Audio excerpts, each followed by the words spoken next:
কালী পূজার মেলাতে গিয়ে আড্ডা পিটে তার বউটাকে সুদ্ধা নিয়ে যায় সেই জায়গাতে, তাহলে যে জায়গাতে শিরকি আমল হবে, আল্লাহকে ছেড়ে অন্য কাউকে ডাকা হবে, আল্লাহকে বাদ দিয়ে অন্য কারোর সামনে মাথা নত করা হবে, সেই জায়গাতে যাওয়া যাবে না, সেই জায়গাতে যাওয়াও যাবে না, দান করা তো দূরের কথা। তবে আজকে আমাদের মুসলমান তাদের মেলাতে তাদের উৎসবে আমাদের মুসলমান ভাইয়েরাও যায়, জি, তাহলে সেই জায়গাতে যাওয়া যাবে না, দান করা যাবে না। তার প্রমাণ আপনাকে হাদিস থেকে আমি দিচ্ছি। নবীজির জামানায় এমন একটা এলাকা রয়েছে, এমন একটা সমাজ রয়েছে, সেই সমাজে মানুষেরা গায়র মুসলিম রয়েছে, কাফের রয়েছে, মুশরিক রয়েছে। সেই মুশরিকেরা মন্দির বানিয়েছে, তাদের সামনে মাথা নত করে দেবী দেবতা বানিয়ে রেখেছে।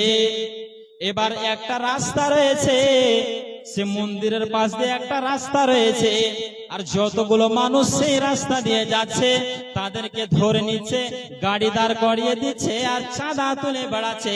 আমাদের দেবী দেবতার নামে কিছু দিতে হবে, আমাদের মূর্তির নামে কিছু দিতে হবে, আমাদের মূর্তির নামে কিছু দান করতে হবে, না হলে রাস্তা ছাড়া যাবে না, যাবে না।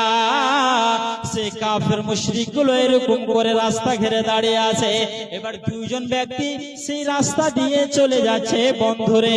এবার যেতে যেতে যখন তাদের সামনে পৌঁছেছে, সে কাফেরেরা, সে মুশরিকের দল একজনকে ধরে নিয়ে বলছে, ও ভাই রে, আজকে আমাদের মূর্তির জন্য, আজকে আমাদের দেবী দেবতার জন্য, আজকে আমাদের পূজার জন্য, আজকে আমাদের কালী পূজার জন্য, আজকে আমাদের দেবী দেবতার জন্য আপনাকে কিছু দান করতে হবে, আর দান না করতে গেলে এখান থেকে যেতে দেওয়া হবে না। দুইজন ব্যক্তি রাস্তা দিয়ে যাচ্ছে, একজনকে ধরে নিয়ে বলছে, মূর্তির নামে কিছু দাও তাহলে যেতে পাবে, না হলে যেতে দেওয়া হবে না। তখন সে লোকটা বলছে, ভাই আমার কাছে তো কোনো টাকা নাই, আমার কাছে কোনো দিরহাম দিনার নাই, কোনো পয়সা নাই, আমি কি দেবো, কিছু নেই দেওয়ার জন্য। তখন সে লোকগুলো বলছে, না,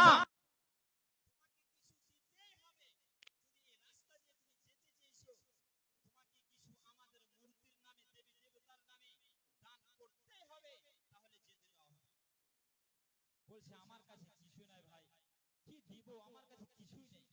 তখন সে লোকগুলো বলছে, ওই কাফেরের দলেরা বলছে যে, না, যদি কিছু তোমার কাছে না আছে, একটা মাছিকে মেরে আমাদের দেবী